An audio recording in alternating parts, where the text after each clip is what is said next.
எடுத்துக்கணும், கையில் எடுத்துக்கணும் பேசும்போது எனக்கு.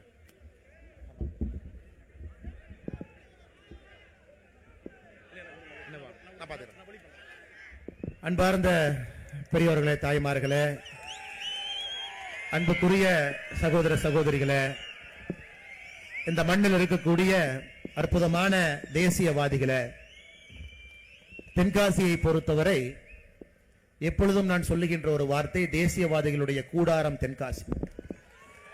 இது ஒரு சாதாரணமான ஒரு மண் இல்லைங்க. இந்த மண்ணை பொறுத்தவரை ஒரு சாதாரணமாக மண்ணாக யாரும் பார்க்க முடியாது. இன்னைக்கு நாம் இருக்கக்கூடிய சட்டமன்ற தொகுதி வாசுதேவநல்லூர். புளியங்குடியில் இந்த பொதுக்கூட்டம் நடந்து கொண்டிருக்கிறது, மாநாடு நடந்து கொண்டிருக்கிறது.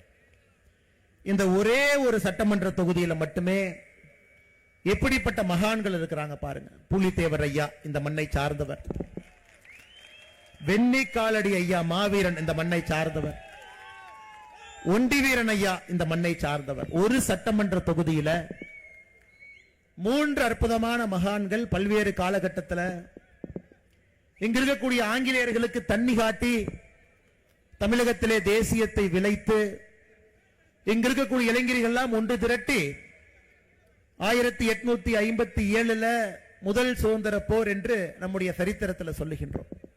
சென்றாலும் கூட ஒரு சட்டமன்ற தொகுதியில் இந்த 3 மாமனிதர்கள் இருக்கிறாங்க நம்ம சொல்ல முடியாது. கொஞ்சம் அந்த பக்கம் போனீங்கன்னா வாஞ்சிநாதன் ஐயா இருக்கிறாங்க, அதுவும் இந்த மாவட்டத்தை சார்ந்தவங்க. இன்னும் கொஞ்சம் இதே மண்ணில் மகாகவி சுப்பிரமணிய பாரதி ஐயா அவர்கள் இந்த இடத்துல இங்க தங்கி இருந்து சுதந்திர வேள்விக்காக எழுதினாங்க, பேசினாங்க. அவருடைய மண்ணும் நான் இந்த மண்ணை பற்றி சொல்லுவேன். அப்படிப்பட்ட மக்கள் எல்லாம் ஒன்றாக ஒரே நேரத்தில் இங்கே நின்று கொண்டிருக்கின்றோம், சந்தித்துக் கொண்டிருக்கின்றோம்.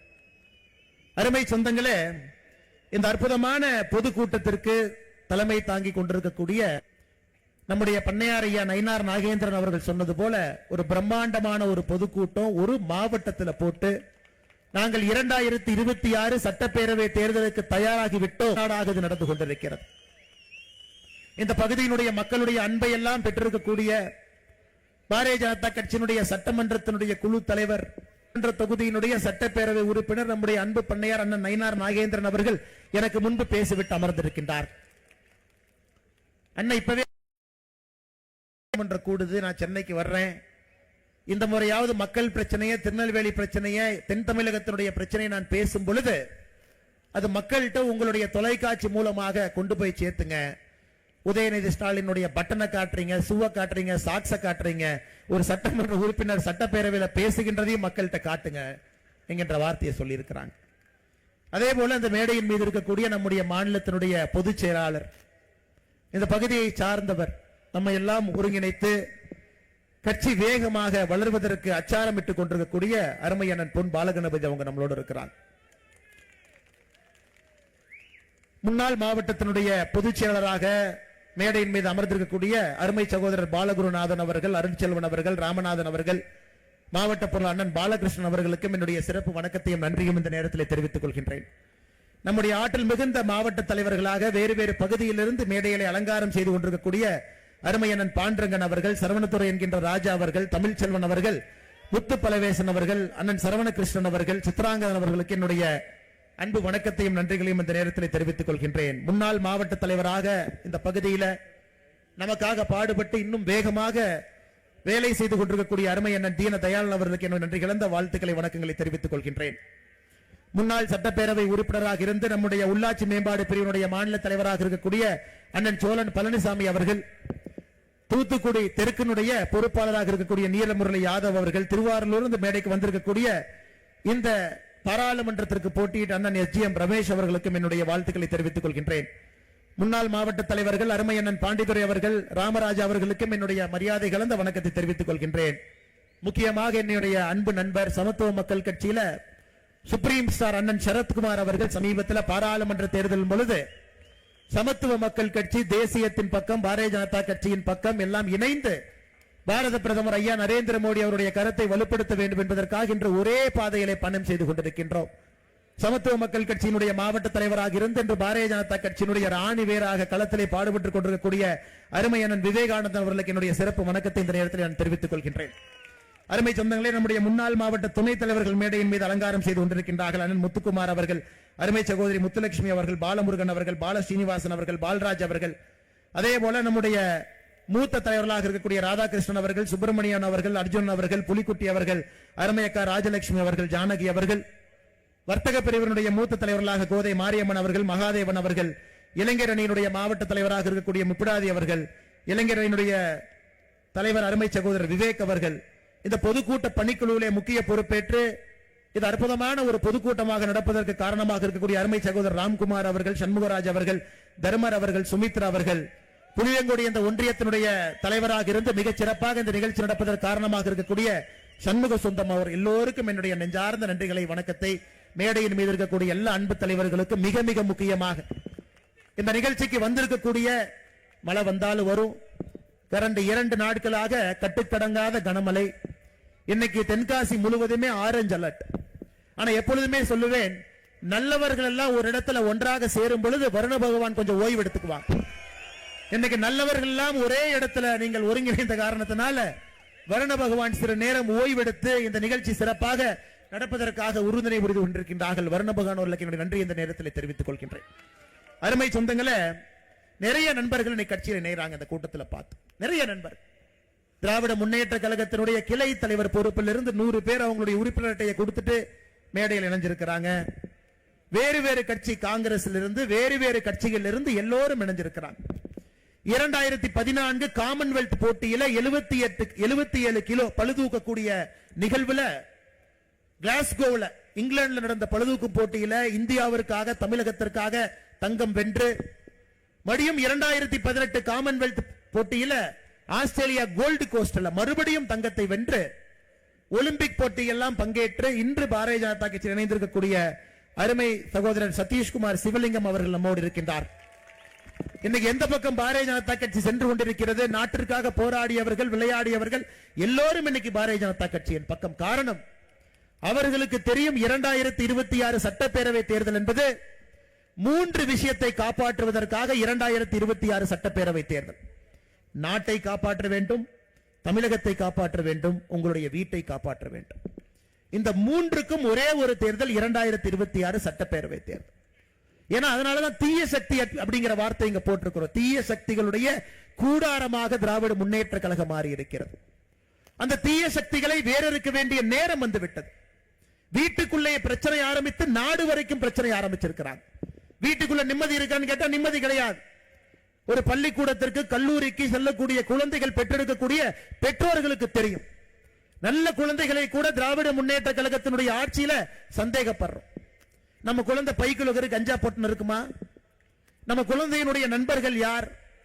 தமிழ்நாடு முழுவதுமே கஞ்சா புழக்கம் அதிகமாகி விட்டதாக சொல்றாங்களேன்னு நம்ம பெத்த பிள்ளையே சந்தேகப்படும் அளவுக்கு திராவிட முன்னேற்ற கழகத்தினுடைய ஆட்சி இந்த 4 ஆண்டு காலமாக இருக்கிறது. அருமை சொந்தங்களே, வீட்டுக்குள்ள பிரச்சனை. வீட்டுல பெண் குழந்தைகள் நம்ம கிட்ட இருந்தா பத்திரமாக வெளியே சென்று விட்டு பத்திரமாக வீட்டுக்கு வருவாங்களா? மனசுக்குள்ள ஒரு சின்ன பதபதைப்பு இருக்கு. நம்முடைய குழந்தை சும்மா இருந்தா நாமளே செல்போனை கூப்பிட்டு கேட்கிற, கண்ணு நல்லா இருக்கிறியா, எங்கம்மா இருக்கிற? அந்த பாப்பா கேட்குது, ஏன் பார்த்து அடிக்கடி போன் பண்ணிட்டு இருக்கிற, பஸ் ஸ்டாண்ட்ல தான் நின்று இருக்கிற, வீட்டுக்கு வந்துருவேன் சும்மா இரு. அந்த அளவுக்கு நம்முடைய குழந்தைகளுடைய உயிரின் மீது நமக்கு ஒரு அச்சம் இருக்கிறது. வீட்டுக்குள்ள இருக்கக்கூடிய பிரச்சனை, தமிழ்நாட்டில் இருக்கக்கூடிய பிரச்சனை உங்களுக்கு தெரியும். எங்கே திரும்பினாலும் கூட லஞ்ச லாவண்யம், எங்கே திரும்பினாலும். இன்னைக்கு திராவிட முன்னேற்ற கழக அரசை பொறுத்தவரை லஞ்சம் வாங்குவதை பெருமையாக ஒரு அரசு கருதுகிறது. பெருமையா நினைக்கிறார். லஞ்சம் வாங்கி ஒரு அமைச்சர் அன்னைக்கு ஜெயிலுக்கு போயிட்டு மறுபடியும் அமைச்சராக வந்தா காந்தியவாதியாக தன்னை நினைத்துக் கொள்கின்றார். சாராய அமைச்சர் இருந்து ஜெயிலுக்கு போயிட்டு வந்தா ஒரு பட்டம் நினைச்சுக்கிறார். பொன்முடியை போன்ற அமைச்சர்கள் அளவுக்கு அதிகமாக சொத்து சேர்த்து நீதிமன்றமே இல்லை, அவர் எம்எல்ஏவாக இருப்பதற்கு தகுதி இல்லைன்னா உச்ச நீதிமன்றத்திற்கு போய் அதற்கு ஒரு இடைக்கால தடை வாங்கி கொண்டு வந்திருக்கின்றார்கள். தன்னை ஒரு காந்தியவாதிகளாக நினைச்சுக்கிறாங்க. பாருங்க, கர்ம வீரர் காமராஜரை இழந்த பொழுது நேர்மைனா ஒரு இலக்கணம் இருந்துச்சுங்க ஐயா. நேர்மைனா இலக்கணம் இருந்தது. இன்னைக்கு அநியாயம் பண்றவனுக்கு மரியாதை இந்த நாட்டில், தவறாக சொத்து சேர்ப்பவனுக்கு ஒரு மரியாதை. லஞ்ச லாவண்யத்தில் பெருத்து போய் யாரு கிடக்கிறாங்களோ பெருமையாக நெஞ்சை நிமிர்த்தி வீதியில் நடந்து கொண்டு வருகின்றான். திராவிட முன்னேற்ற கழகத்தினுடைய யாரெல்லாம் மக்கள் பொறுப்பில் இருக்கக்கூடிய ஒருவரோடு ஒத்துப்பாரு. இலவச வேட்டி சேலையில ஊழல், நீங்க பாருங்க, டாஸ்மார்க்ல ஊழல், அதை பத்தி நான் பேசுறேங்க ஐயா. எல்லா இடத்திலும் கூட இவங்க ஊழல் கரைப்படியாத ஒரு இடம் இன்னைக்கு தமிழ்நாட்டில் இல்ல. லஞ்ச லாவண்யம் என்பது இன்னைக்கு மக்களை ஏற்றுக்கொண்டு விட்டார்கள் என்று திமுக காரன் மார்த்தட்டான். மக்களே அதை பத்தி பேசல. பாஜக காரனுக்கு வேற வேலை இல்லையா? நீ எதுக்கு லஞ்சத்தை பத்தி பேசிட்டு இருக்கேன்? இது ஒரு பக்கம். அடுத்து நாட்டுக்கு கேடு. நாட்டை பொறுத்தவரை அருமை சொந்தங்களே, இன்னைக்கு இந்தியா முழுவதும் தமிழகத்தை உத்து பார்க்கிறாங்க. ஒரு பக்கம் பாரத பிரதமர் நரேந்திர மோடி அவர்கள் எங்க போனாலும், நேத்து மொரீஷியஸ்ல இருந்தாருங்க ஐயா. மொரீஷியஸ் நாட்டினுடைய அதிபருக்கு தமிழகத்தில் செய்யப்பட்ட விநாயகர் சிலையை பாரத பிரதமர் நரேந்திர மோடி அவங்க கொடுக்கிறாங்க. எங்க போனாலும் தமிழ்நாட்டில இருந்து ஒரு பொருளை கொடுக்க முடியுமா? சமீபத்தில் பில்கேட்ஸ் அவங்க வந்த பொழுது இங்கிருந்து அங்க ஐயா பொய்க்கால் குதிரை ஒன்று வாங்கிட்டு போய் கொடுத்தார். எங்கே சென்றாலும் கூட தமிழ் மொழியினுடைய அருமையும் பெருமையும் பேசிக்கிட்டு இருக்கிறாங்க. எங்கே சென்றாலும். ஏன் இப்பதான் காசி தமிழ் சங்கமம், 3வது காசி தமிழ் சங்கமம் நடந்து முடிந்திருக்கிறது. அதற்கு அவங்க வச்ச பேரே வட இந்தியாவையும் தென்னிந்தியாவையும் இணைக்கக்கூடிய அகஸ்தியர் மாமுனி பேர்ல தான் காசி தமிழ் சங்கமமே நடந்துச்சுங்க ஐயா. தென்காசிக்கான பெருமை இது இப்பதான் நடந்து முடிச்சது. உலகத்தினுடைய மூத்த மொழி, பழைய மொழி, பாரம்பரியமிக்க மொழி என்று நம்முடைய தமிழ் மொழியை சொல்றாங்க. எங்கே சென்றாலும் கூட பாரத பிரதமர் நரேந்திர மோடி அவர்களை பொறுத்தவரை நம்முடைய தமிழ் மொழிக்கும் நம்முடைய கலாச்சாரத்திற்கும் பாரம்பரியத்திற்கும் பெருமை சேர்க்க முடியுமான்னு பார்க்கிறாங்க. அப்படிப்பட்ட இந்திய மக்கள் தமிழ்நாட்டை உத்து பார்க்கிறாங்க. என்ன இந்த ஊர்ல மட்டும் ஒருத்தர் இறந்ததுக்கு அப்புறம் பையன் முதலமைச்சர், பையன் இருக்கும் பொழுது இன்னொருத்தர் துணை முதலமைச்சர், அப்ப இருக்கக்கூடிய சின்ன பையன் ஒருத்தன் ஜல்லிக்கட்டுல கலெக்டர் தள்ளி விட்டுட்டு அவனு முன்னாடி உட்கார்றான். என்னங்க ஐயா அநியாயம்? இந்தியால எங்கேயுமே அநியாயம் இல்லை. எங்களை எல்லாம் படிக்காதவங்க பீகாரை பார்த்து ஜார்க்கண்டை பார்த்து சொல்றீங்களே, எங்களுடைய மாநிலத்தில் இந்த அநியாயம் இல்லை என்று ஜார்க்கண்ட் பீகார் மக்கள் சொல்றாங்க. படித்தவர்கள் பண்பாளர்கள் இருக்கக்கூடிய தமிழகத்தில் திராவிட கட்சிகள் இந்த அட்டூழியத்தை பண்ணிட்டு இருக்கிறாங்க. இது எப்படி நீங்கள் பொறுத்துக் கொண்டிருக்கின்றீர்கள் என்று பாரதம், இந்திய மக்கள் நம்மை உற்று கவனித்துக் கொண்டிருக்கின்றார். ஊழலுக்கு ஒரு அமைச்சர் சிறைக்கு போறார். அந்த அமைச்சர் 1.5 வருஷம் சிறையில் இருக்கார். 1.5 வருஷம் சிறையில் இருக்கும் வரை அவர் அமைச்சர் என்கின்ற பொறுப்பை உங்களுடைய என்னுடைய கஷ்டப்பட்டு வரி கட்டின பணத்துல 1.5 வருஷம் அந்த மனுஷனுக்கு சம்பளம் கொடுத்து சிறையில் இருந்து வெளியே வந்து 4வது நாள் மறுபடியும் அமைச்சர் என்கின்ற பொறுப்பை தூக்கி கையில கொடுக்கிறான். எப்படிப்பட்ட மனிதர்கள் வாழ்ந்த ஒரு மண், எப்படிப்பட்ட நீதிமான்கள் வாழ்ந்த ஒரு மண், நீதிக்கும் நேர்மைக்கும் மரியாதை இருந்த தமிழ் மண்ணில் 1.5 வருஷம் கஷ்டப்பட்டு நீங்க கற்ற வரியில வர்ற பணத்துல மாசம் 1,25,000 ரூபாய் சம்பளம் கொடுத்த அந்த அமைச்சருக்கு வெளியே வந்த 4வது நாள் அமைச்சர் என்கின்ற பதவியை மறுபடியும் தூக்கி கொடுக்கிறாங்கன்னா உங்களுக்கு என்ன தைரியம் இருக்குங்க ஐயா? என்ன தைரியம் இருக்கு? யோசிச்சு பாரு. இதையெல்லாம் தட்டி கேட்க வேண்டிய நேரம் ஐயா. இதெல்லாம் தட்டி கேட்க வேண்டிய நேரம். எதையெல்லாம் பொறுத்துக்கலாம், இதை பொறுக்க முடியாதுங்க ஐயா. மான பிரச்சனை. 9.5 லட்சம் கோடி கடன்.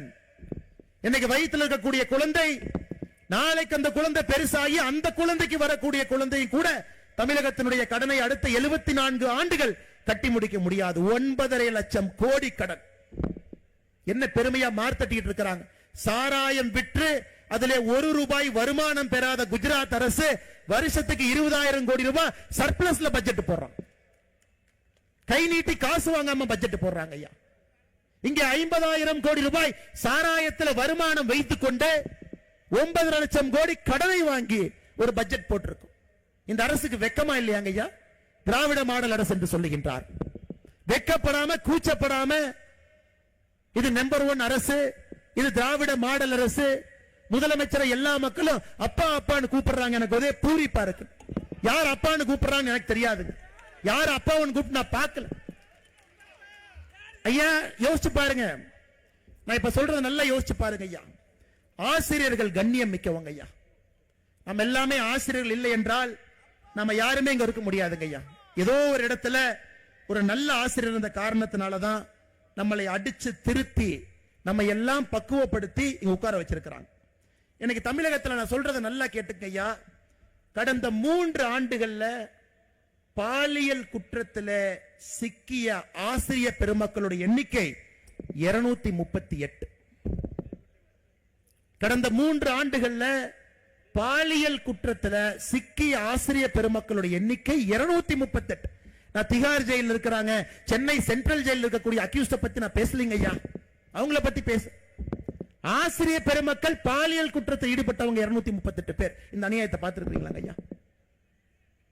தமிழகத்தினுடைய கல்வித்தரம் எங்க இருக்குன்னு எல்லாருக்கும் தெரியுங்க ஐயா. அதல பாதாளத்தில் இருக்கு. அதல பாதாளத்தில். ஏன்னா மோடி ஐயாவை பொறுத்தவரை கல்வி கற்றவர்கள் இந்தியாவை ஆளணும், தொழிற்சாலைகள் தொடங்கணும், வேலை வாய்ப்பை உருவாக்கணும். கல்வி கற்றவர்கள் இந்த நாட்டை முன்னேற்ற பாதையில் எடுத்து செல்ல வேண்டும். திராவிட முன்னேற்ற கழகத்தை பொறுத்தவரை கல்வி கற்காதவர்கள் போஸ்ட் ஓட்டணும், திமுகவினுடைய கொடியை பிடிக்கணும்.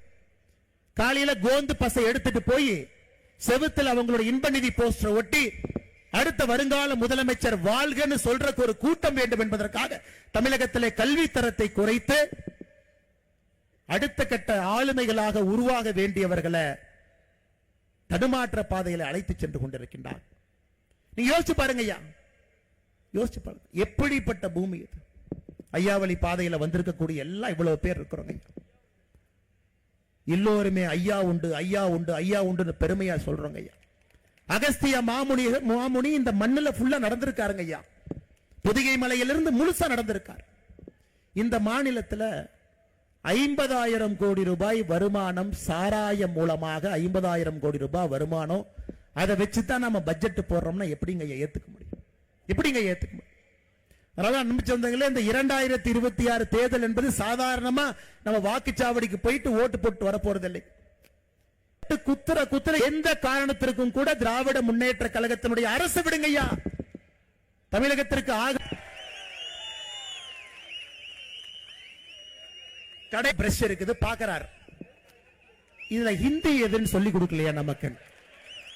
3 மொழி இருக்கு, அது பார்த்தா ஆங்கில மொழி. தமிழ்நாட்டில் எல்லாரும் பார்த்து என்னையாது நீ போய் இந்திய டப்பா எடுத்து பெயிண்ட் போட்டுக்கலாம், உனக்கு இந்தி மொழி அழிக்கிறேன் போட்டுக்கலாம். உனக்கு இந்தி மொழி அழிக்கிறேன் தெரியாம போய் ஆங்கில மொழி அழித்து விட்டு ஒரு திராவிட முன்னேற்ற கட்சி கழகத்தினுடைய அந்த பள்ளி நடத்துறாங்க, குழந்தை நல்லா படிக்கிறாங்க, சூப்பர். ஆனா இவர் அந்த பள்ளி நடத்துறாங்க, குழந்தை நல்லா படிக்கிறாங்க, சூப்பர். ஆனா இவருடைய சொந்த குழந்தைகள் ஹிந்தி படிக்கிறாங்க, 3 மொழி சொல்லிக்கக்கூடிய பள்ளிக்கூடத்தில் படிக்கிறாங்க. இவர் பெயிண்ட் டப்பா எடுத்துட்டு போய் அலிடா அந்த ஹிந்தி அளிக்கிறார். அண்ணன் சங்கரன் கோவில் எம்எல்ஏ ராஜா நல்லா நான் வச்சுக்கங்க, 1987 இதே மாதிரி டிராமா பண்ணி தான் ஒரு எம்எல்ஏக்கு பதவி போச்சு. நீங்கள் எடுத்த அரசியல் பிரமாண சட்டத்திற்கு எதிராக வேலை செஞ்சீங்கன்னு பதவி போச்சு. எந்த எலெக்ஷன்ல நிக்க மாட்டீங்க, அதை நீங்க பார்க்கத்தான் போறீங்க. இன்னைக்கு ரயில்வேக்காரங்க எவ்வளவு புத்திசாலின்னா எவனுமே மாட்ட மாட்டான். அதனால இந்த திமுக காரன் அடிக்கடி பெயிண்ட் டப்பாவை கூட்டிட்டு போய் ஏதாச்சும் இடத்துல அழிப்பான், ஏன்னா யாருன்னு பேரு தெரியாது. இந்த முறை ரயில்வேக்காரங்க எவ்வளவு உஷாருன்னா, அக்யூஸ் நம்பர் 1 ராஜா, அக்யூஸ் நம்பர் 2 இவன், அக்யூஸ் நம்பர் 3 கொடுத்தனே துண்டாக்கான அடிச்சவங்க 2வது நாள் எல்லாம் எஸ்கேப். ஏன்னா இதெல்லாம் கன்விக்ஷன் ஆனா எலெக்ஷன் நிக்க முடியாது. இன்னைக்கு ரயில்வேக்காரன் எவ்வளவு உஷாருன்னா அவன் பக்காவா போய் ஒரு பேரை எழுதுறான், இவன் தாங்க அழுத பிடிச்சு உள்ள போடுங்க. அதனால திமுக அன்பு சொந்தங்கள் தெளிவாக இருக்கிறார். ஏயா பள்ளி கல்வித்துறை அமைச்சராக நீங்க இருக்கிறீங்க, உங்க பையன் பிரெஞ்சு மொழி படிக்கிறான், உங்க பையன் பிரெஞ்சு மொழி படிக்கிறான். எடுப்பில் முதல் மொழி பயிற்று மொழி, அதுலதான் சொல்லிக் கொடுக்கணும்னு சொல்றாரு பிரதமர். தேசிய 22 பொது தேர்வுல தமிழ் ஃபெயில் ஆனவங்க ஏழை குடும்பம், விவசாய குடும்பம், வறுமை கோட்டில் இருக்கக்கூடிய குடும்பத்தில் இருக்கக்கூடிய குழந்தைகளுக்கு உலகத்தரம் வாய்ந்த தனியார் பள்ளியில் இருக்கக்கூடிய அதே கல்வித்தரத்தை அவங்களுக்கு கொடுக்க வேண்டும் என்பதற்காக ஒரு மாவட்டத்திற்கு ஒரு பள்ளிக்கூடம், ஜவஹர்லால் நேரு ஐயா பேர்ல ஜவஹர் நவோதயா வித்யாலயா, அதனுடைய பேருங்க ஐயா. இது ஆரம்பித்தது ராஜீவ் காந்தி ஐயா. அவங்களுடைய நோக்கம் என்னன்னா, ஒரு மாவட்டத்திற்கு ஒரு பள்ளிக்கூடம், ஏழையா இருக்கணும், விவசாய குடும்பத்தில் இருக்கணும், வறுமை கோட்டில் இருக்கணும். அந்த குழந்தைங்க மட்டும்தான் 5ஆம் வகுப்புல வேற பள்ளியில படிக்கிறவங்க 6ஆம் வகுப்பு 7ஆம் வகுப்பு 8ஆம் வகுப்பு நவோதயா பள்ளியில சேரலாம். ஐயா இன்னைக்கு உத்தரப்பிரதேசத்துல 96 நவோதயா பள்ளிக்கூடங்கள் இருக்கு. உத்தரப்பிரதேசத்துல 96, கர்நாடகாவிலே 31, குஜராத்திலே 34, ஹரியானாவில் 21, கேரளால 14, தமிழ்நாட்டில் 0. உத்தரப்பிரதேசத்தில் இருக்கக்கூடிய 96 நவோதயா பள்ளியில 48,000 குழந்தைகள் படிக்கிறாங்க. நல்லா சொல்றானுங்க ஐயா. மறுபடியும் உலகத்தரம் வாய்ந்த தனியார் பள்ளிக்கூடத்தில் என்ன கல்வி இருக்கிறதோ அதே கல்வியை அந்த மாவட்டத்தில் இருக்கக்கூடிய நவோதயா பள்ளிக்கூடத்துல ஏழை எளியோருக்கு, விவசாய பெருமக்களுக்கு, வறுமை கோட்டில் இருக்கிறவங்களுக்கு கொடுக்கணும். மிச்சம் குழந்தைங்க அங்க போக முடியாதுங்க ஐயா.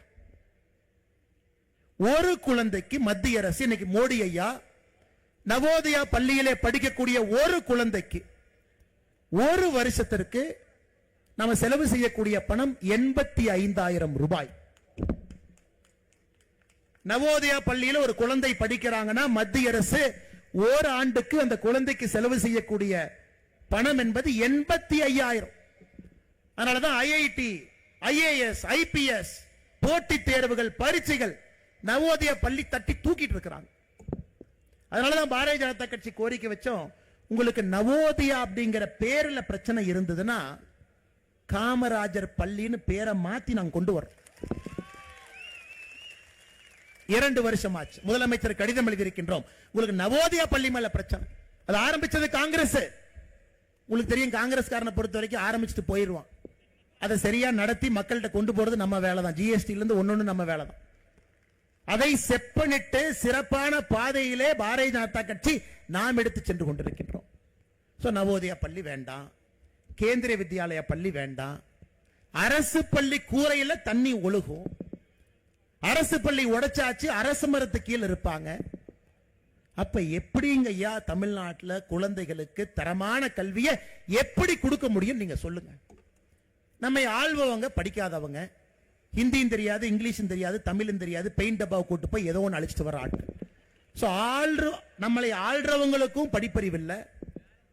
படிப்பறிவு இருக்கக்கூடிய விஷயத்தையும் தமிழகத்திற்குள்ள அனுமதிப்பதற்கு இவங்க தயாரா இல்லைன்னா நம்முடைய குழந்தைகளுக்கு என்ன வழி? அதனால்தான் இந்த கையெழுத்து இயக்கத்தை பாரதிய ஜனதா கட்சி நாம் எடுத்திருக்கின்றோம். 1 கோடி கையெழுத்து நமக்கு வேண்டும். அந்த 1 கோடி கையெழுத்து வந்த பிறகு நம்முடைய மாண்புமிகு ஜனாதிபதி அவர்களை சந்திச்சு தமிழ்நாட்டு மக்களுடைய எண்ணத்தை பாருங்க. எல்லா மக்களுமே புதிய கல்விக் கொள்கை, தேசிய கல்விக் கொள்கை வேண்டுங்கிறாங்க. எங்களுக்கு வேண்டும், கொடுங்கன்னு சொல்றாங்க. அன்பு சொந்தங்களே, அதனால் திமுக கார என்ன போய் வேணாலும் சொல்லுவாங்க ஐயா. மோடி ஐயா வந்து ஹிந்தியை திணிக்கிறாரு, மோடி ஐயா சமஸ்கிருத திணிக்கிறார். நீங்க பாக்குறீங்க, பாரதிய ஜனதா கட்சி உங்க முன்னாடி நின்றுக்கிறங்க ஐயா. 7 தலைமுறை, 8 தலைமுறை, 9 தலைமுறை விவசாயம் பார்த்த ஒரு குடும்பத்தின், கரூரில் இருக்கக்கூடிய 9 தலைமுறை ஒரு குடும்பத்தில் பையனாக பிறந்து விவசாயியாக நின்று இங்க இருக்கக்கூடிய ஒரு தொண்டன், ஒரு தலைவனுக்கு அதே மாதிரி சொல்லாங்க. இந்த மண்ணிலே பிறந்து இந்த மண்ணில் தேசியத்தை வளர்க்க வேண்டும் என்பதற்காக நின்று கொண்டிருக்கின்றோம். ஒரு தேசிய கட்சியில் இருந்தா இந்தியாவில் இருக்கிறவங்க எல்லாம் ஒன்னாத்தான் இருப்பாங்க. அல்ல ஹிந்தி பேசுறவன் இருப்பான், கன்னடம் பேசுறவன் இருப்பான், தமிழ் பேசுறவன் இருப்பான், தெலுங்கு பேசுறவன் இருப்பான். தேசிய கட்சி என்கின்ற ஒரே காரணத்திற்காக தமிழ்நாட்டினுடைய உரிமையை விட்டுக் கொடுத்து வருவார்கள் என்று ஒரு பொய்யை சொல்லி திராவிட கட்சிகள், திராவிட முன்னேற்ற கழகம் இவங்க ஆட்சி நடத்திட்டு இருக்கிறாங்க.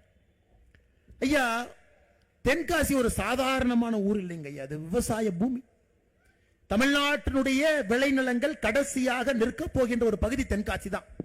எங்க அழிஞ்சாலும் தென்காசியில கொஞ்ச நாளைக்கு இருக்கும். சமீபத்தின ஆய்வறிக்கை பார்க்கும் பொழுது தென்காசியில மட்டுமே, இந்த ஒரே ஒரு மாவட்டத்தில் மட்டுமே இருக்கக்கூடிய விவசாய நிலத்தை பாருங்க. 1,26,534 லட்சம் ஹெக்டர் விவசாய நிலம் இருக்கு. ஆனா அந்த 1,26,534 லட்சம் ஹெக்டர் விவசாய நிலத்துல எத்தனை நிலத்திற்கு தண்ணி இருக்கு அப்படின்னு பாத்தீங்கன்னா 47% விவசாய நிலத்திற்கு தண்ணி இல்லை. தண்ணி இல்லை. சிறு சிறு நதிகள் இருக்குதுங்க ஐயா. கருப்பா, ஜம்பு நதி இருக்குதுங்க ஐயா, செண்பகவதி நதி இருக்குதுங்க ஐயா, நட்சேப நதி இருக்கு, ஹனுமன் நதி இருக்கு, குண்டார நீர்த்தேக்கம் இருக்கு, சின்ன சின்னதா இருக்குதுங்க ஐயா. என்னதான் கர்ம வீரர் காமராஜரையே எப்ப யோசிச்சாருன்னா, இப்ப யோசிக்கலீங்க, எப்ப யோசிச்சாருன்னா, குறிப்பாக தென்காசி பகுதி மக்களுக்கு 2 திட்டங்கள் இந்த பகுதியில் கொண்டு வரணும் அப்படிங்கிறதுல கர்ம வீரர் காமராஜரையே தெளிவா இருந்தார். ஒன்று, இரட்டை குளம் கால்வாய் திட்டத்தை கொண்டு வரணும். அவர் ஆட்சி காலத்தில் வேகமாக துவங்குவதற்கு முயற்சி எடுத்தார். வேகமா எப்படியாச்சும் அதை கொண்டு வந்துடணும். 48 கிராமத்திற்கு இது நிச்சயமாக ஒரு பெரிய உதவி செய்யும். வீரகேரளம்புதூர் தாலுகா ஆலங்குளம் ஒன்றியத்தில் 15 கிராம பஞ்சாயத்தில் இருக்கக்கூடிய 48 கிராமம் மிகவும் வறட்சியான பகுதி. இந்த பகுதிக்கு இரட்டை குளம் திட்டத்தை கொண்டு வரணும். ஆனா காமராஜர் ஐயாவுடைய கெட்ட நேரம், நல்ல மனிதன் என்ன பண்ணாருங்க, 63ல இங்கெல்லாம் பாத்தீங்கன்னா முதலமைச்சர் கோந்து போட்டு ஒட்டி உட்கார்ந்து இருக்கிறார். அந்த சேரை விட்டுறக்கூடாது. காமராஜர் ஐயா எனக்கு இந்த இருக்கை வேண்டாம் என்று அவராக முதலமைச்சர் பணியை விட்டுட்டு காங்கிரஸ் கட்சியினுடைய வளர்ச்சி பணிக்கு போனார். அன்னைக்கு விட்டுட்டு போனார். இன்னைக்கு வரைக்கும் இரட்டை குலம் தத்தளித்துக் கொண்டிருக்கிறது. 2021 தேர்தல் பரப்புரை மார்ச் 30ஆம் தேதி இன்னைக்கு முதலமைச்சராக இருக்கக்கூடிய ஸ்டாலின் ஐயா இங்க வந்து சொன்னாருங்க ஐயா, தென்காசி மாவட்டத்தில் சொன்னாரு, நான் ஆட்சிக்கு வந்த பிறகு நிதி கொடுத்து பணம் கொடுத்து இரட்டை குலம் திட்டத்தை நிச்சயமாக நாங்க நிறைவேற்றுவோம். அதோடு நிக்கலீங்க ஐயா, உங்களுக்கு இருக்கக்கூடிய இன்னொரு பெரிய பிரச்சனை செண்பகவல்லி அணை திட்டம். இந்த ஒரு தொகுதி மட்டுமே, வாசுதேவநல்லூர் தொகுதி மட்டுமே 1 லட்சம் ஏக்கருக்கு பாய்ந்து கொண்டிருந்த நீர். அது சாதாரண எண்ணம் இல்லைங்க. 1733 இன்னைக்கு நேத்து இல்லைங்க. இன்னைக்கு இருக்கக்கூடிய சிவகிரி ஜமீனும் திருவங்கூர் சமஸ்தானமும் 1733 ஒப்பந்தம் போட்டாங்க. தண்ணியினுடைய ஒரு பகுதி முல்லை பெரியாருக்கு போகும், ஒரு பகுதி இங்க வரும், வாசுதேவநல்லூருக்கு வரும் என்று. 1962 டேம் உடைந்த பொழுது கர்ம வீரர் காமராஜர் ஐயா பணம் கொடுத்து உடனடியாக சரி பண்ணாங்க. 1982 மறுபடியும் அது பிரச்சனையான பொழுது புரட்சி தலைவர் எம்ஜிஆர் ஐயா பணத்தை அனுப்பிட்டாரு கேரளா. இங்க பாருங்க, எங்களுடைய பங்கு இது வச்சுக்கங்க, வேகமா ரிப்பேர் பண்ணுங்க. அன்னையிலிருந்து கேரள அரசு ஏமாற்றி கொண்டிருக்கின்றார்கள். அது பெரியார் வனப்பகுதியில் இருக்கு, உள்ள போக முடியாது, புலி சாப்பிட்டு கரடி சாப்பிட்டு. இன்னைக்கு நம்முடைய மாண்புமிகு தமிழகத்தினுடைய முதலமைச்சர் அவர்கள் திமுகவினுடைய தேர்தல் வாக்குறுதி 84வது தேர்தல் வாக்குறுதி சொல்றாங்க, செண்பகவல்லி அணையை சரி செய்து இங்கே தண்ணி கொண்டு வருவதற்கு நடவடிக்கை எடுப்போம். டாஸ்மார்க்ல சாராய வர்றதுக்கு நடவடிக்கை எடுத்திருக்கிறாங்களோ தவிர செண்பகவல்லி அணையில தண்ணி வருவதற்கு நடவடிக்கை எடுக்கலைங்க. இது மட்டும் இல்ல, இன்னைக்கு நம்முடைய முதலமைச்சர் எத்தனை முறை கேரளா போயிருக்கார். ஐயா மு.க. ஸ்டாலின் அவர்கள் தமிழகத்தினுடைய முதலமைச்சரான பிறகு கேரளாவுக்கு எத்தனை முறை போயிருக்காருன்னா 5 முறை போயிருக்கிறாருங்க. 5 முறை. 2022 ஏப்ரல் மாசம் கேரளாவிலே மார்க்சிஸ்ட் கம்யூனிஸ்ட் கட்சியினுடைய மாநாடு. 2022 செப்டம்பர் மாசம் கேரள மாநிலத்தில் நடந்த மத்திய அரசின் தென் மாநில கவுன்சில் கூட்டம். 2022 அக்டோபர் மாசம் இந்திய கம்யூனிஸ்ட் கட்சியினுடைய மாநாடு. 2023 ஏப்ரல் மாசம் வைக்கம் போராட்ட நூற்றாண்டு விழா. 2024 டிசம்பர் மாசம் வைக்கம் போராட்ட நூற்றாண்டினுடைய நிறைவு விழா. 5 முறை போன முதலமைச்சர் வாயை திறந்து செண்பகவல்லி அணைன்னு கூட சொல்லுங்க. ஆனா 84வது தேர்தல் வாக்குறுதி. ஆனா இன்னைக்கு கேரளாவுக்கு நேத்து பார்த்தேன், நம்முடைய அமைச்சர் பிடிஆர் அவர் கேரளாக்கு அனுப்புறார். பிடிஆர் நாளைக்கு கேரளா போறார். எதுக்குன்னா மோடி அரசு வந்து தொகுதி மறுசீரமைப்பு கூட்டம் நடத்த போறாங்க. அதுல தமிழ்நாட்டுக்கு வரப்போகின்ற எம்பியை குறைக்க போறாங்க. அதனால நாமெல்லாம் ஒன்னா சேர்ந்து போராடணும். இல்லாத ஒரு புலியை இவரே ஒரு தெருநாயை குடிச்சிட்டு வந்து அதுக்கு பெயிண்ட் அடிச்சு 2 கோடு போட்டு புலின்னு சொல்லி அதுக்கு ஒரு பேர் வச்சு அனைத்து கட்சி கூட்டத்தை வேற போட்டு வச்சிருக்காரு. அதற்கு இந்த கேரள அரசு கிட்ட பேச்சுவார்த்தை நடத்துவதற்காக பிடிஆர் அனுப்புறாங்க. இவ்வளவு போறீங்களே, செண்பகவல்லி அணையை பத்தி தம்பி பேசிட்டு வாப்பான்னு வாயை திறந்து வாயில கொழுக்கட்டையா முதலமைச்சர் அவர்களே. 5 முறை கேரளாவுக்கு போயிருக்கிறீங்க. வாசுதேவநல்லூர் சட்டமன்ற தொகுதி பயன்பெறும், தென்காசி பயன்பெறும். 1 லட்சம் ஏக்கர் இங்கே தண்ணீர் பாசன வசதி. 47% இங்க விவசாய நிலத்துக்கு தண்ணி இல்லைங்க. அதை பத்தி பேச மாட்டோம். இதுதாங்க ஐயா இந்த எலெக்ஷன்ல நம்ம பேச வேண்டியது. நீங்கள் கொடுக்க வேண்டிய தீர்ப்பு தாங்க ஐயா. உங்க தீர்ப்பு வேற எதுவுமே இல்லை. இதுக்கு தான் நீங்க தீர்ப்பு கொடுக்கணும். இரட்டை குல திட்டத்தை சொல்லிட்டு போனீங்க, செய்யல. செண்பகவல்லி அணை திட்டத்தை சொல்லிட்டு போனீங்க, செய்யல. உங்களுக்கு ஒரு எம்பி கிடைச்சிருக்கிறாங்க. இவர் அக்கா டக்கருக்கு ஒருத்தர் இருக்கிறாங்க உங்க எம்பி. அவங்க பாராளுமன்றத்தில் அவங்க பேசினதெல்லாம் கேளுங்க. தென்காசியினுடைய பாராளுமன்ற உறுப்பினர் அருமை சகோதரி அக்கா ராணி ஸ்ரீகுமார் 23 கேள்வி கேட்டிருக்கிறாங்க. 23 கேள்வி பாராளுமன்றத்தில். சரி, ஏதாவது நம்ம ஆனந்தன் ஐயாசாமி சகோதரர் சொன்னார் வேலை வாய்ப்பு இல்லை, அதை பத்தி கேள்வி கேட்டாங்களா? இல்ல. விவசாயத்துக்கு பிரச்சனை கேள்வி கேட்டாங்களா? இல்ல. அவங்க கேட்ட கேள்வி படிக்கிறேன் பாருங்க. இந்தியாவிலே சூனியம் வைக்கிற பழக்கம் அதிகமாயிருச்சு, மத்திய அரசு என்ன நடவடிக்கை எடுத்தீங்க? சூனியம் வைக்கிறவங்க பாக்குறதா நம்ம வேலை, மோடி ஐயா வேலையா? யோசிச்சு பாருங்க. இந்தியாவிலே சூனியம் வைக்கின்ற பழக்கம் அதிகமாகிவிட்டது, மத்திய அரசு என்ன நடவடிக்கை எடுத்தீங்க? இவங்க அதை விட இன்னொன்னு, திமுக காரங்கிட்ட ஒரு கேள்வி கேட்டா அவர் பதில் சொல்லுவா, நமக்கு அன்னைக்கு புரியாதுங்க, 1 மாசம் கழிச்சு தான் புரியும். இவங்க பார்லிமெண்ட்ல கேள்வி கேட்கிறாங்க, செண்பகவல்லி அணையை சரி செய்வதற்கு மத்திய அரசு நடவடிக்கை எடுக்கணுமா? பாருங்க, டேமுக்கும் மத்திய அரசுக்கும் எந்த சம்பந்தமும் இல்லை. இது போன்ற கேள்விகள் நேற்று 10 நிமிஷம் பேசினாங்க. மணிப்பூர்ல ஏதோ பிரச்சனைன்னு பேசினாங்க. அக்கா தென்காசியில் எவ்வளவு பிரச்சனை இருக்கு அதை பத்தி கொஞ்சம் பேசுக்கா. வேலை வாய்ப்பு சகோதரர் சொல்றாரு 1.5 லட்சம் பேர் பதிவு பண்ணிருக்கிறாங்க வேலை வாய்ப்பு, அதை பத்தி பேசுங்க. விவசாயம் பொய்த்து போய் கொண்டிருக்கிறது, அதை பத்தி பேசுங்க. இளைஞர்கள் தமிழ்நாடு முழுவதும் இந்தியா முழுவதும் உலகம் முழுவதும் வேலைக்கு போறாங்க. தென்காசி மண்ணில் இருக்கக்கூடிய அற்புதமான ஆற்றல் மிகுந்த இளைஞர்கள், அதை பத்தி பேசுங்க. 10 நிமிஷம் மணிப்பூரை பத்தி பேசிட்டு இருக்கிறாங்க. கிடைச்ச எம்பி இப்படி, கிடைச்ச எம்எல்ஏ தற்கூரி, பெயிண்ட் அடினா மாத்தி ஏதோ பெயிண்ட் அடிச்சுட்டு வர்றான். முதலமைச்சர் அவர்கள் தென்காசிக்கு தேர்தல் பரப்புரைக்கு வந்தாரு, ஒரு தனியார் நிகழ்ச்சிக்கு வந்தாரு. அதை தாண்டி ஒரே ஒரு முறை மட்டும் தென்காசி பக்கம் எட்டி பார்த்துட்டு போனார். 8/12/2022 அந்த பொதிகை ட்ரெயின்ல அவரே ஒரு தண்ணி பெட்டியை போட்டுக்கிட்டாரு. ஸ்பெஷல் ட்ரெயின் ஆமா, இவருக்கு ஸ்பெஷல் கம்பார்ட்மெண்ட் ஆமா. யாரோ கை கொடுத்தாங்க, உடனே சானிடைசர் எடுத்து கைக்கு போட்டாரு, கிளவ் போட்டாரு, பேண்ட் பாக்கெட்ல விட்டாரு, பாட்ஷா படத்துல வந்த மாதிரி எல்லாத்தையும் பார்த்தாரு, கிளம்பினார். அண்ணே தென்காசி பக்கம் வந்தீங்க, நீங்க மறந்திருப்பீங்கன்னா உங்களுக்கு செலக்டிவ் அமினிஷியா இருக்குது. 2021 தேர்தல் அப்ப எத்தனை வாக்குறுதி அள்ளி வீசிட்டு போயிட்டாங்க. தென்காசி மக்களுக்கு வாக்குறுதியை பாருங்க. சங்கரன் கோவில்ல ஜவுளி பூங்கா ஒண்ணு இல்லைங்கய்யா, ஒரு செங்கல் இல்ல. தென்காசியிலே வேளாண்மையை அடிப்படையாக கொண்டு சிறப்பு பொருளாதார மண்டலம் அமைக்கப்படும். அது எப்ப வாக்குறுதி எழுதினாங்களோ அப்பயே மறந்தாச்சு. தென்காசியிலே அரசு மருத்துவக் கல்லூரி தொடங்கப்படும். அரசு ஹாஸ்பிட்டலுக்கு போனா எவன் ஊசி போட்டு யாரு சாவரானே தெரியாது, இல்ல அரசு மருத்துவக் கல்லூரி துவங்குறாங்க. ஆயிரப்பேரியிலே வேளாண்மை கல்லூரி தொடங்கப்படும். ஆயிரப்பேரி எங்க இருக்குன்னே முதலமைச்சருக்கு தெரியாது.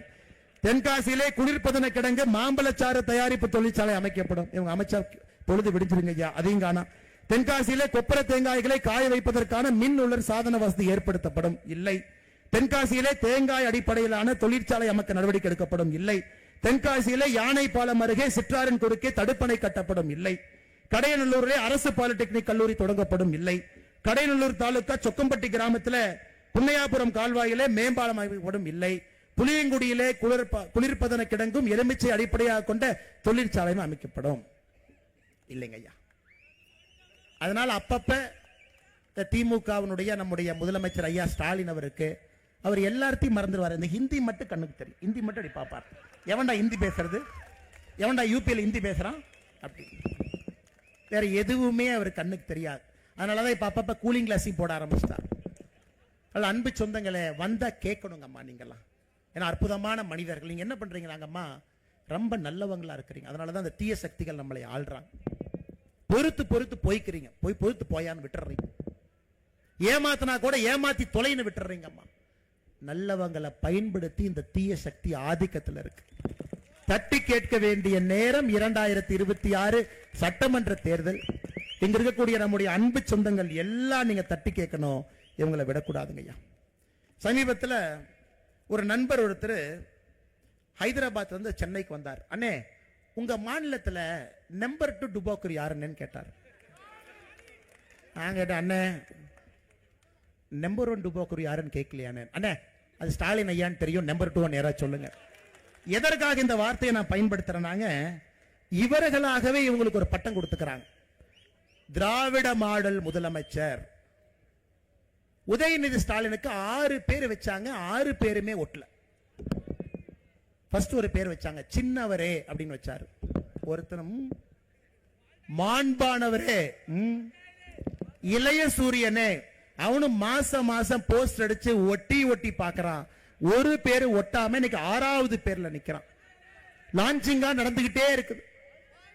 ஐயா ஏற்கனவே சொன்னது போல இந்தியாவில் அதிக கடன் இருக்கக்கூடிய மாநிலம் நாம. 9.5 லட்சம் கோடி. கடந்த 4 ஆண்டுல மட்டுமே தமிழகத்தில் சிறு குறு நிறுவனங்கள் 9492 நிறுவனங்கள் மூடப்பட்டிருக்கிறது. இந்தியாவில் அதிகமான நிறுவனங்கள், சிறு குறு நிறுவனங்கள் மூடப்பட்ட ஒரு மாநிலம் தமிழ்நாடு. என கரண்ட் பிரச்சனை, எவன்டே போய் கப்பம் கட்டணும். பக்கத்துல முதலமைச்சருடைய மருமகன் சபரீசன் அவர்களுக்கு ஒரு சோலார் ஃபார்ம் இருக்கு. ஆனா எந்த ஊர்ல இருக்கு? அம்பாசமுத்திரம் பக்கத்துல முதலமைச்சருடைய மருமகன் சபரீசனுக்கு ஒரு சோலார் ஃபார்ம். அந்த சோலார் ஃபார்முக்கு நீங்க போகணும்னா தனியார்கிட்ட இருந்து நிலத்தை வாங்கி 3 கிலோமீட்டருக்கு ரோடு போட்டிருக்காங்க. நீங்க போய் பார்த்துட்டு வரணும். அந்த பக்கம் போனீங்கன்னா இங்க நடக்கக்கூடிய அநியாயம், தனியார்கிட்ட இருந்து நிலத்தை வாங்கி 3 கிலோமீட்டர் ரோடு போட்டிருக்காங்க. ஏன்னா இவங்கெல்லாம் நடந்து வரும் பொழுது எஜமான் காலடி மண்ணெடுத்து நல்ல கைக்கு பின்னாடி பாடிக்கிட்டே வருவாங்க. எதுவுமே ஆகாம மருமகம் போயிட்டு வரணும். யோசிச்சு பாருங்க, எவ்வளவு கோபம் வருதுன்னு யோசிச்சு பாருங்க, எவ்வளவு கோபம் வருதுன்னு யோசிச்சு பாருங்க. குடும்பம் மற்றும் செல்வ செழிப்பிலே குலைந்து கொண்டிருக்கின்றார்கள். மக்களுக்கு எதுவுமே இல்லை. 9492 சிறு குறு நிறுவனங்கள் இன்னைக்கு தமிழ்நாட்டில் மூடிட்டாங்க ஐயா. 33,000 கோடி டாஸ்மார்க் வருமானம் ஆட்சிக்கு வந்த பொழுது. இன்னைக்கு டாஸ்மார்க் வருமானம் 50,000 கோடி. 48% டாஸ்மாக் வருமானம் 4 வருஷத்துல உயர்ந்திருக்கு. யாரு சொத்தாவது 48% உயர்ந்திருக்குங்களாங்க ஐயா? தமிழ்நாட்டினுடைய டாஸ்மார்க் வருமானம் 48% திராவிட முன்னேற்ற கழகம் ஆட்சிக்கு வந்த பிறகு உயர்ந்திருக்கிறது. ஆனா சாமானிய மனிதனுடைய சொத்தோ வருமானமோ தமிழகத்திலே 48% உயரவில்லை. அன்பு சொந்தங்கள், அதுவும் உங்க கவனத்துக்கு கொண்டு வர. இது மட்டும் இல்லைங்க, ஊழல் நிறைந்த ஒரு அரசாக மாறி இருக்கு. எல்லா இடத்துலயும் ஊழல், எங்கேயும் ஊழல். மணல் கொள்ளைய பத்தி சொன்னீங்கன்னா தென்காசி மக்களுடைய கண்ணீர் தான் விடைங்க ஐயா. ஐயா சொன்னாங்க 4 முறை அண்ணன் தென்காசி வந்திருக்கிறாங்க 3 வருஷத்துல. ஆனா ஒரு முறை நான் வரும்போது ஒரு மலை காணாம போயிருது. ஒரு மலை, உலகத்துல எங்கேயுமே இல்லாத அநியாயம் தென்காசி. மலையை குடைஞ்சு உடைச்சு இன்னைக்கு அபிஷியலா அரசாங்கத்தினுடைய அதிகாரப்பூர்வமான அறிவிப்பு என்ன சொல்லுதுன்னா 500 லாரி இ பாஸ் எடுத்துட்டு வெளியே போறாங்க. 2000-3000 லாரி எந்த அனுமதியும் இல்லாம போறாங்க. தென்காசி மக்களுக்கு வரக்கூடிய வருமானம் 1 ரூபாய் கிடையாது. தென்காசி மக்களுக்கு மணல் வேணா இல்ல, தென்காசி மக்களுக்கு எம்சாண்ட் வேணா இல்ல, தென்காசி மக்களுக்கு ஜல்லிக்கல்லு வேணா இல்லைங்க ஐயா. அதுவும் நடந்து கொண்டிருக்கிறது, அதையும் பார்த்துக்கிட்டு இருக்கோம். கேரள மாநிலத்தினுடைய மருத்துவ கழிவை கொண்டு வந்து தென்காசியில கொட்டிட்டு போய்கிட்டே இருப்பான். அதனாலதான் டிசம்பர் மாசத்துல சொன்னோம், புளியே பல்ல காட்டினா ஆகாது, நாங்களே பல்ல புடுங்க வர்றோம். 10 நாள்ல தென்காசியிலே கொட்டப்படக்கூடிய மருத்துவ கழிவை தடுத்து நிறுத்தவில்லை என்றால் நாங்க லாரியை கொண்டு வந்து ஏத்திட்டு போய் கேரளாக்குள்ள கொட்டுவோம். உடனே அதுவரை தூங்கிட்டு இருந்த எல்லாரும் எந்திரிச்சாங்க. ஜனவரி 6ஆம் தேதி வரை கெடு கொடுத்தோம். ஜனவரி 6ஆம் தேதிக்குள்ள செய்யலினா நாங்களே வருவோம். அது வரைக்கும் தூங்கிட்டு இருந்தவங்க எந்திரிச்சு 10 நாள் ஏதோ போட்டுக்கிட்டு டிராமா பண்ணி வச்சிருக்காங்க. இன்னும் முழுமையா சமாதானம் இல்ல. அரசு வேலையை செய்யறதை பார்த்துக்கிட்டு இருக்கோம், வேலை வாங்க வேண்டும் என்று நினைத்துக் கொண்டிருக்கின்றோம். மருத்துவ கழிவு, இந்த பகுதியினுடைய கனிம வள கொள்ளை, எங்கேயும் இல்லாத அநியாயம் தென்காசிக்கு நடந்து கொண்டிருக்கிறது. அன்பு சொந்தங்களே, இதையெல்லாம் பேச வேண்டிய நேரம் நமக்கு வந்துருச்சு. அதனால தென்காசி மக்கள் நீங்க தைரியமாக கேள்வி கேட்க வேண்டிய நேரம் 2026 சட்டமன்ற தேர்தலின் பொழுது. ஏன்னா நமக்கு இருக்கக்கூடிய ஒரே ஒரு ஆயுதம் ஐயா வாக்குச்சீட்டு. நம்ம போடக்கூடிய ஒரே ஒரு ஓட்டு. பாரதிய ஜனதா கட்சி எல்லா இடத்துலயும் உங்கள்கிட்ட பேசிட்டு இருக்கிறோங்க ஐயா, நேரம் வந்து விட்டது, நேரம் வந்து விட்டது, நேரம் வந்து விட்டது. 2026 மற்றும் ஒரு முறை திராவிட முன்னேற்ற கழகம் ஆட்சிக்கு வந்தாங்கன்னா நம்மள ஊரை விட்டு பெட்டி கட்டிட்டு போயிட வேண்டியதானுங்க ஐயா. அந்த அளவுக்கு மோசமான ஒரு ஆட்சியை மறுபடியும் நாம் விடக்கூடாது. தடுத்து நிறுத்த வேண்டிய கடமை இங்க இருக்கக்கூடிய ஒரு அன்பு சொந்தங்களுக்கும் இருக்கு. நிச்சயமாக நீங்கள் அதை செய்ய வேண்டும் என்று அன்போடு இந்த நேரத்தில் கேட்டுக்கொள்கின்றேன். அன்பு சொந்தங்களே, நான் இதோடு நிக்க போறது இல்லைங்க ஐயா. இன்னைக்கு இவ்வளவு பெரிய பிரம்மாண்டமான பொதுக்கூட்டத்தில் நாம் பங்கேற்றுக் கொண்டிருக்கின்றோம். நீங்க பாருங்க, வருண பகவான் மலையை கொடுக்கலனா காரணத்துக்காக கொடுக்கல, ஒரு அறிகுறி. ஐயா ஆரஞ்சு அலட்டுங்க ஐயா, ஆரஞ்சு அலட்டு. ஆனா மாவட்ட தலைவர் விடாப்பிடியாக இல்ல, மழையா இருந்தாலும் மக்கள் உட்காருவாங்க, மழையா இருந்தாலும் நம்ம மலையில பேச போறோம். ஏன்னா மக்கள் முடிவு செய்து விட்டார்கள், மாற்றம் தென்காசியிலிருந்து ஆரம்பிக்கணும், இந்த இளைஞர்களுக்கு வேலை வாய்ப்பு வேண்டும் என்று மக்கள் முடிவு செய்து விட்டார்கள் என்று சொன்னார். சகோதரர் ஆனந்தன் ஐயாசாமியை பத்தி கடைசியா பேசுறேன்னு நான் சொன்னங்க ஐயா. ஐயா நான் அமெரிக்கா சென்றிருந்த பொழுது ஆனந்தன் ஐயாசாமி அவர்களை சியாட்டில் பார்த்தங்க ஐயா, ஒரு நகரத்தில் பார்த்து. அங்க இன்டெல்ல இன்ஜினியரா வேலை பார்த்துட்டு இருந்தார். என்கிட்ட சொன்னார், அண்ணன் நான் சொந்த ஊருக்கு வரணும், எனக்கு அரசியல்ல சேர்ந்து வேலை செய்யணுங்க அண்ணன். நான் சொன்ன, தம்பி படிச்சவங்களுக்கெல்லாம் அரசியல் குப்பை தொட்டி மாதிரி ஆயிப்போச்சு, நான் தான் வந்து மாட்டிக்கிட்டு படாத பாடு படுறேன். நீங்க கொஞ்சம் யோசிச்சுக்கிட்டு, நல்லா யோசிச்சுட்டு வேலையை மட்டும் தயவு செஞ்சு விட்டுறாதீங்க, நல்லா யோசிச்சுட்டு எனக்கு ஃபோன் பண்ணுங்கன்னு சொல்லிட்டு அங்கிருந்து ஃப்ளைட்டை பிடிச்சி வந்தேன். நான் ஃப்ளைட்டை பிடிச்சி கமலாலயம் போய் ரூமுக்கு போறதுக்கு முன்னாடி இவர் வந்து நின்று இருக்கார், அண்ணே வேலையை விட்டுட்டேன் அப்படின்னு. இதனடா வம்பா போச்சேன், இன்டெல் அவ்வளோ சம்பளம் வாங்கிட்டு இருந்தீங்க, இன்ஜினியரா இருந்தீங்க, டைரக்டர் ஆஃப் இன்ஜினியர், இதெல்லாம் சரியா வருமான்? இல்லை, மக்களுக்காக இங்கே பணியாற்ற வேண்டும், இந்த ரத்தத்தில் குருதியில் மண்ணில் மக்களோடு மக்களாக வேர்வையில கலந்து நான் பணி செய்வேன் என்று சொல்லி இன்னைக்கு தென்காசியில உங்களுடைய அன்பையெல்லாம் பெற்று இந்த மாவட்டத்தினுடைய தலைவராக பொறுப்பேற்றிருக்கிறார். எல்லோரையும் அரவணைத்து செல்லக்கூடிய முக்கியமான வேலை இன்னைக்கு ஆனந்தன் ஐயாசாமி அவர்களுக்கு இருக்கு. ஏன்னா காரணம், ஒரு இளைஞன் வரும் பொழுது எல்லாம் உத்து பார்ப்பாங்க. அந்த இளைஞன் செய்யக்கூடிய முதல் தவற பார்ப்பாங்க. ஏன்னா இளைஞர்களுக்கு பக்குவம் இல்லை, அரசியலுக்கு உடனே வந்துட்டாங்க. அதனால இளைஞர்கள் அரசியலே கண்ணும் கருத்துமாக கவனமாக இருக்க வேண்டிய கடமையும் ஒரு பக்கம் இருக்கு. இன்னைக்கு பாருங்க, சதீஷ் சிவலிங்கம் அவர்கள் இந்தியாவுக்கு வெயிட் லிப்டிங் பழுதூக்கக்கூடிய நபர் 2 கோல்டு அடிச்சிருக்கிறாருங்க ஐயா. காமன்வெல்த்ல தமிழகத்துக்கு பெருமை சேர்த்து கொடுத்தவர். அவரும் கிளம்பி வந்துட்டாரே, நானும் இறங்குறேனே, ரன்ல ஒன்று பார்த்துடலாம். ஆனால் ஒரு பக்கம் படித்த இளைஞர் கூட்டம் எல்லாம் நம்ம ஒரு பக்கம், இன்னொரு பக்கம் நம்மை வழிநடத்தக்கூடிய மூத்தவர்கள் எல்லாம் ஒரு பக்கம். ஏன்னா அவங்க எல்லா கட்சிக்கும் மாத்தி ஓட்டு போட்டு கைரேக தேஞ்சு உட்கார்ந்து இருக்கிறாங்க. கைரேக தேஞ்சு அண்ணே மாத்தி ஓட்டு போட்டேன், கைரேக தேஞ்சு நான் உட்கார்ந்து இருக்கிறேன். ஆனால் இன்னைக்கு நம்முடைய கடமை, நம்முடைய மூத்தவர்கள் வைத்திருக்கக்கூடிய நம்பிக்கையை காப்பாற்றணும், இளையவர்களுக்கு இருக்கக்கூடிய ஆற்றலை பயன்படுத்தணும். இதையெல்லாம் இந்த பாரதிய ஜனதா கட்சி ஒரே சேர ஒரே நேரத்தில் ஒருங்கிணைத்து கொண்டு செல்ல வேண்டிய கடமை நமக்கு இருக்கு. அதனால் நிச்சயமாக நாம் இதை எடுத்து செல்வோம். 2026 அது தேர்தல் என்று சொல்வதை விட ஒரு புரட்சி தமிழகத்தில் வெடிக்கணும் ஐயா. ஒரு புரட்சி தமிழகத்தில் வெடிக்கணும். 2026 அந்த புரட்சி வெடிக்கும் பொழுது தீய சக்தி திராவிட முன்னேற்ற கழகத்தை வேரோடு வீழ்த்தி மண்ணோடு நிச்சயமாக நாம் அனுப்பி விடுவோம் என்கின்ற முழு நம்பிக்கையை தென்காசி பொதுக்கூட்டத்தில் இங்க இருக்கக்கூடிய அன்பு சொந்தங்கள் எல்லாம் கொடுத்திருக்கிறேன். அதனால் புதிய கல்விக் கொள்கையை வரவேற்போம், தேசிய கல்விக் கொள்கையை வரவேற்போம். நம்முடைய குழந்தைகளுக்கு அற்புதமான கற்றல் அறிவோடு வரக்கூடிய பள்ளிக்கூடங்களை திறப்போம். 2026 இன்னைக்கு நான் சொல்றேங்க ஐயா, தேசிய ஜனநாயக கூட்டணி இங்கே ஆட்சிக்கு நீங்க கொண்டு வாங்க ஐயா. தமிழகத்தில் மாவட்டத்திற்கு 1 அல்ல, மாவட்டத்திற்கு 2 நவோதயா பள்ளிகளை கொண்டு வருகின்றோம். அதனுடைய பெயரை கர்ம வீரர் காமராஜர் ஐயா பள்ளி என்கின்ற பெயர்ல மாவட்டத்திற்கு 2 பள்ளிக்கூடத்தை கொண்டு வரும். 2 பள்ளிக்கூடம் கர்ம வீரர் காமராஜர் ஐயாவுடைய பெயர்ல இந்த பள்ளிக்கூடம் 2 பள்ளிக்கூடம் ஐயா. அதற்கு நீங்க துருப்புச்சீட்டு வாக்குச்சீட்டு போடணுங்க ஐயா. வாக்குச்சீட்டு போட்டுரும். புதிய கல்வியை கொண்டு வர்றாங்க ஐயா. யாரு மேலையும் மொழி திணிப்பு கிடையாதுங்க ஐயா. மொழி திணிப்பு கிடையாது. ஆர்வப்பட்டு சந்தோஷப்பட்டு என்ன மொழி கத்துக்கணுமோ ஆனா தாய்மொழியில தான் படிக்கணும், தமிழ் மொழியில தான் படிக்கணுங்க ஐயா. 2வது மொழி 3வது மொழி ஒரு பேப்பர் அதையும் படிச்சுக்கலாங்க ஐயா. கூட அதையும் செய்வோம். ஊழல் லஞ்சம் இல்லாத ஒரு ஆட்சியை தமிழகத்திற்கு நீண்ட நாட்கள் கழித்து ஒரு ஆட்சியை காண்பிப்போம். விவசாயத்திற்கு முன்னுரிமை கொடுக்கக்கூடிய ஆட்சியை 2026 தேசிய ஜனநாயக கூட்டணியை கொண்டு வருவோம். நம்ம செலவு செய்யற காசு எல்லாமே நீர் மேலாண்மைக்கு அடிப்படையில் நிறைய காசு செலவு பண்ணலாங்க. ஏரிய தூர்வாருவோம். நின்று கொண்டிருக்கக்கூடிய எல்லா திட்டத்தையும் தூசி தட்டி எடுத்து கொண்டு வருவோம். விவசாயத்தை மறுபடியும் பெருக்குவோம். கிராமப்புறத்தை நோக்கி வருவோம். கிராமப்புறத்தில் நல்ல வசதிகளை கொண்டு வரலாங்க. ஏழை என்கின்ற ஜாதி இருக்கக்கூடாது என்பதற்காக இன்னைக்கு மோடி ஐயா, இதை நம்முடைய பெண்கள் நல்லா கேட்டுக்கொடுங்க அம்மா. இந்த திமுக காரன் இந்த 1000 ரூபாய் தூக்கிட்டு வந்துடுறான். அண்ணே நாங்கெல்லாம் 1000 ரூபாய் கொடுக்குறோம், எப்படி எங்களுக்கு ஓட்டு போடாமல் போயிடுவாங்க. திமுக காரங்கிட்ட நான் சொல்றது, அண்ணே நீ ஒத்தையில கொடுத்து கத்தையில புடுங்கிட்டு போறானே. நீ 1000 ரூபாயை கொடுக்குற மாதிரி கொடுத்து பாக்கெட்ல 10,000 ரூபாய் உருவிட்டு இருக்கிற. நீ கரண்ட் பில்லை ஏத்திட்ட, எல்லா பில்லை ஏத்திட்டு 10,000 ரூபாய் உருவுற. இன்னைக்கு பாரதிய ஜனதா கட்சி ஆளக்கூடிய மாநிலம், சகோதரிகள் தாய்மார்கள் நல்லா கேட்டுங்கம்மா, தயவு செஞ்சு உங்களுடைய பாதத்தை தொட்டு வணங்கி இதை நான் சொல்றேங்க.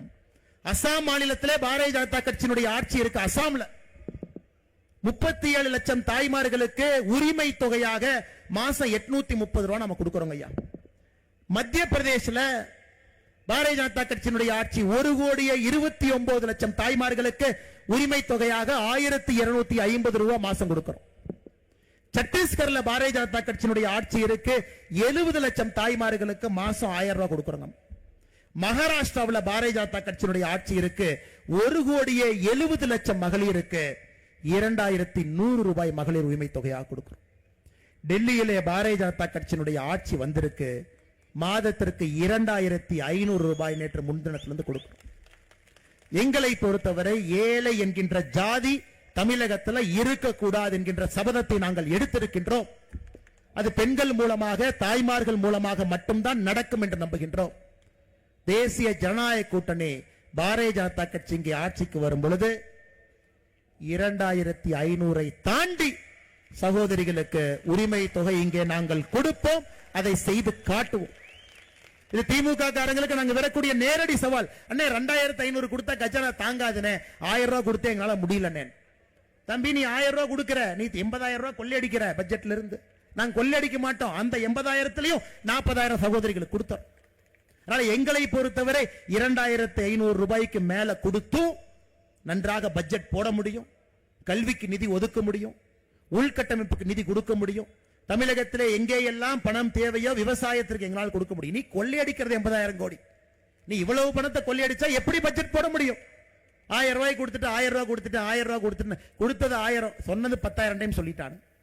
அன்பு சொந்தங்களே, பாரதிய ஜனதா கட்சி இன்னைக்கு 5 மாநிலத்தில் உரிமை தொகை கொடுத்து கொண்டிருக்கின்றோம். இதை நான் சொல்லிங்க, மோடி ஐயாவுடைய கேரண்டி, பாரத பிரதமர் நரேந்திர மோடி ஐயாவுடைய கேரண்டி. தமிழகத்திலும் பாரதிய ஜனதா கட்சி டெல்லியில் எவ்வளவு கொடுக்கிறோமோ அதை தாண்டி இங்கே சகோதரிகளுக்கு உரிமை தொகையை பாரதிய ஜனதா கட்சி கொடுக்கும். அதனால எந்த விதத்தில் நீங்க பார்த்தாலும் உங்களுக்கு தேவையான தகுதி பெற்ற ஒரு கட்சி பாரதிய ஜனதா கட்சி மட்டும்தாங்க. எந்த விதத்திலும் சட்டம் ஒழுங்கு காப்பாற்றி கொடுக்கிறோங்க அம்மா. கல்வி அற்புதமா கொடுக்கும்.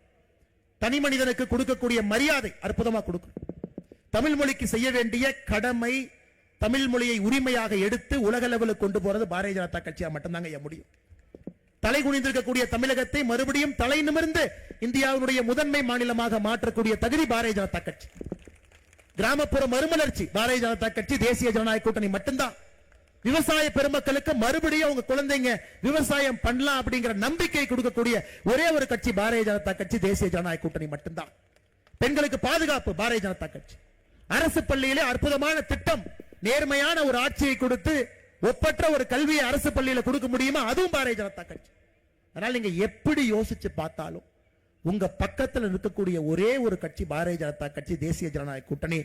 அன்பு சொந்தங்களே, மறுபடியும் உங்கள்கிட்ட வேண்டுகோள் வைக்கிறோம். இன்னைக்கு ஒரு தீப்பொறியை பத்த வச்சிருக்கிறோம் ஐயா, தீப்பொறி. தென்காசியில் ஒரு தீப்பொறி. அதனாலதான் வருண பகவான் மழை கொடுக்காமல் நின்று கொண்டிருக்கின்றார். இது 5 தொகுதிக்கு நம்ம எடுத்துட்டு போகணுங்க. 5 தொகுதி மக்கள்கிட்ட பேசணும். அடிப்படை பிரச்சனைக்கெல்லாம் தீர்வு கொடுக்கக்கூடிய கட்சி பாரதிய ஜனதா கட்சி, தேசிய ஜனநாயக கூட்டணி. இந்த டைம் நீங்க செய்ய வேண்டியது ஒன்றே ஒன்று மட்டும்தான், மாத்தி யோசிங்க அம்மா.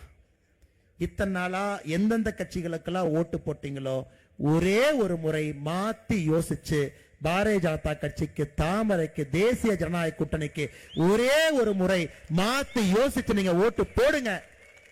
வட்டியும் முதலுமாக உங்களுக்கு கடுமையாக பாடுபட்டு ஒரு நல்லாட்சியை பாரதிய ஜனதா கட்சி நாங்கள் கொடுப்போம், தேசிய ஜனநாயக கூட்டணி கூட்டுப்போம் என்று சொல்லி இந்த அற்புதமான கூட்டத்திற்கு வருகை தந்திருக்கக்கூடிய எல்லா பெரியோர்கள், தாய்மார்கள், எழுச்சி மிகுந்த இளைஞர்கள், பத்திரிகை நண்பர்கள், தென்காசி மாவட்டத்தில் மூளை முடுக்கில் இருந்து தேசியவாதிகளுடைய கூட்டம் எல்லாம் இங்க வந்திருக்கிறீங்க. நிச்சயமாக உங்களுடைய நம்பிக்கையை காப்பாற்றி பாரதிய ஜனதா கட்சி தமிழகத்தை அடுத்த இடத்திற்கு எடுத்து செல்லும் என்று சொல்லி உறுதி வார்த்தை கொடுத்து உங்களுடைய பாதங்களுக்கெல்லாம் நன்றி சொல்லி தொட்டு வணங்கி என்னுடைய நன்றியை தெரிவித்துக் கொள்கின்றேன். நன்றி, வணக்கம். பாரத் மாதா கி, பாரத் மாதா கி, பாரத் மாதா கி. எல்லாரும் வாங்க, எல்லாரும் வாங்க.